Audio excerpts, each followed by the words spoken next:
Yo, what's going on, buddy? This is Don't Talk Sports. My name is Dylan. Real quick before I go any further, I want to let you guys know I've been sick for the past couple of days, even weeks, so my voice is kind of shot from coughing a lot, so that's kind of why my voice sounds like this. But as you can see by the title of the video, we're going to be talking about Caitlin Clark and why she's going to transform the WNBA for just the most drastic improvement ever. Let me explain. She's going to the WNBA right now. She was just drafted by the Indiana Fever, being the #1 pick overall, obviously. And when she was drafted, I was like, obvious. It's very obvious. She's going to go there. She's going to transfer the WNBA. She's going to be this big time thing. She's like an it factor. Everybody's going to pretty much love her. That's what I thought. Little did I know, I was kind of looking at all the different former WNBA players, former players, legends, even players that are there in the league right now, and some of them were actually shit-talking her. Then there's a whole debacle of people talk about the WNBA salary. Caitlin Clark's official salary came out for what she's going to be paid over the next 4 years on her rookie contract, and everybody was completely baffled by it. Like, women deserve to be paid more. We're going to talk about that as well. And believe it or not, I'm actually coming to Caitlin Clark's side on all this. I'm kind of helping her out and telling you why I think she's going to be the best thing to happen to the WNBA. And you might be saying, why the fuck are you doing that? If you're a subscriber of the channel, you're going to know that I'm the same person that said that she was not the greatest college basketball player to ever live. That, yes, that was me, but there's a difference. That was college. Now we're getting into the big leagues. Do I stand by that statement of her not being the greatest college basketball player to ever live? Yes, I do. Do I stand by this statement of her being probably the best thing that's ever going to happen to the WNBA? Yes, I'm going to stand by it. So like I said, we're going to break it all down. We're going to break down everything from the WNBA versus the NBA, of like how the salaries kind of contrude or kind of combat of why WNBA players are getting paid as little as they do versus what NBA players are getting paid. We're going to talk about how Caitlin Clark is going to help the WNBA, the popularity, maybe the bring in money and everything from there. And then we'll kind of just go from there. So without further ado, if you're going to enjoy, as always, make sure you can drop a like onto the video. Be very much appreciated if you do so. But without further ado, let's get into it.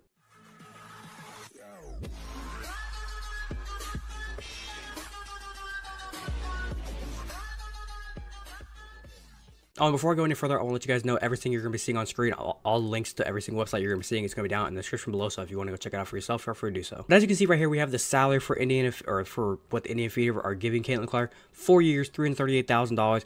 $76,000, $78,000, $85,000, and $97,000 player option. Everybody's going to look at that and they're going to say, don't the guy down the street make that working at the local retail store? Yes, you might be true.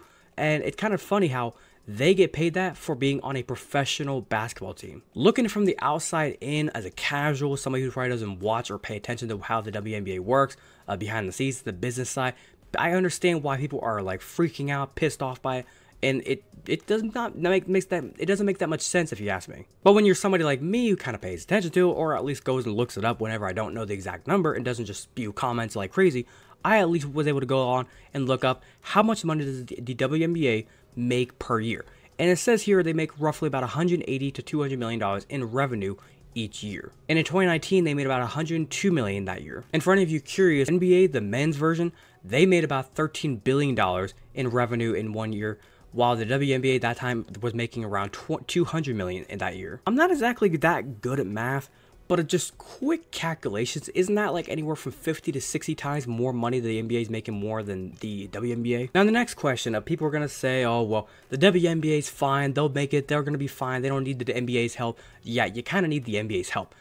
I saw some people saying that the NBA pays money, and I didn't believe it at first until I started looking it up. And it says here, the NBA actually provides the WNBA with an annual endowment of over $15 million a year to help them. This financial support helps cover various operating costs for WNBA teams, including facilities, travel, marketing, and administration. As of the 2023 season, the NBA actually owns 50% of the WNBA, while then the 12 WNBA teams collectively own the other 50%. And with the fact of them having to get that $15 million, it obviously shows that the WNBA is not getting a profit. Now, here is something I kind of want to point out. From what we can see, WNBA players have no such guarantees and currently receive 10 to 20% of the league's revenue. Now, here's something I kind of wanted to talk about, and it kind of makes sense to me. I want to see if kind of your POV of it. If the WNBA players are getting about 10 to 20% of the money, and the WNBA is already not profitable, they're already losing money, the NBA has to help them out with money, why are WNBA players saying we need more money, we need to be paid more? Because do they not realize if we give you more money from the WNBA to pay your salaries, I guess pay more of your salaries, then they're going to be losing even more money. Then they're going to have to be asking the NBA to then give more money to the WNBA.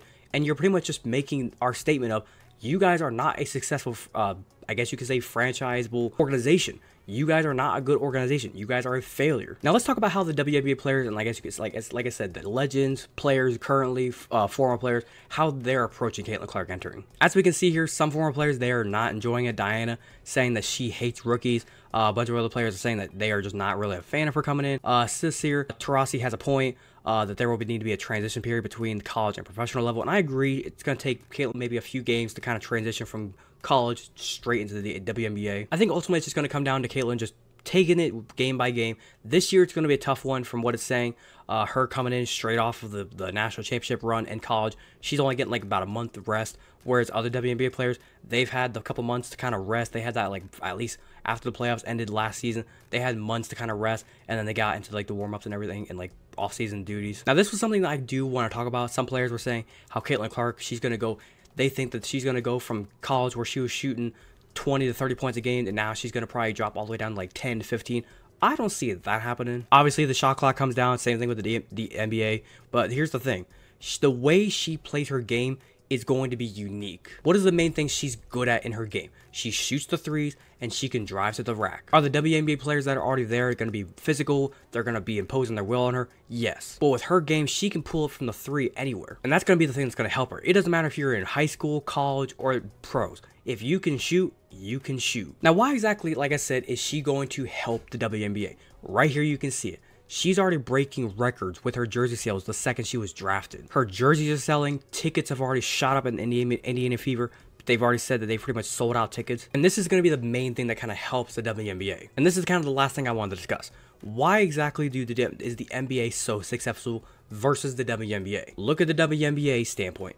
Do they sell tickets? Kinda. Do they sell memorabilia? Not really. Do they sell jerseys? I don't see it much on the streets. You look at the NBA then. Do you see ticket sales? Yes, you do. In a regular season game where you have maybe like the best team in the league versus the worst team in the league, it sells tickets.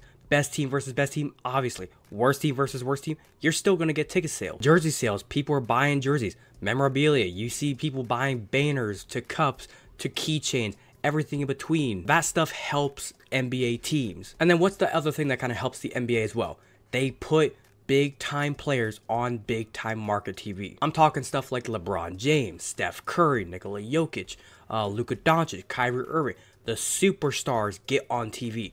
People tune in to watch superstars. When you have a game with a bunch of players who it's like, I don't really know who these people are, I'm not gonna watch it. If you have a superstar on the court, oh, I'm gonna tune in. The best way I could describe Caitlin Clark's game is like a combination of like the way that people tune in to watch her is like a combination of Derrick Rose and Steph Curry. And I'm talking Steph Curry from like 2014 to 2017 and Derrick Rose from like 2010 to 2012. Now you may be saying I'm overrating Caitlin Clark by saying that, but I'm just saying put those two players together. That's what you got with Caitlin Clark. She's got handles like Derrick Rose, not really like Derrick Rose, but she's got like the attraction like Derrick Rose had, where it was like you wanted to watch him break somebody's ankles, and then you wanted to watch Steph Curry pull up from three. That's the same thing with Caitlin Clark. But ultimately, kind of wrap it up, here's my final points. Like I said, I think Caitlin Clark's going to be one of the best things the WNBA has ever had. I think the players that are like shit-talking her, hating on her, they need to stop. It's like, do you want something that's going to help your league out or not? Because I can almost guarantee within the next 5 years of Caitlin Clark being there, she's going to be just fine with whatever's going on. Hell, I'm willing to bet she might win a title within a year, like within about 2 to 3 years. And for the WNBA players that are saying, oh, we don't need Caitlin Clark, or even fans that are saying, oh, we don't need Caitlin Clark, the league is fine, we're going to be good, we'll figure it out or so.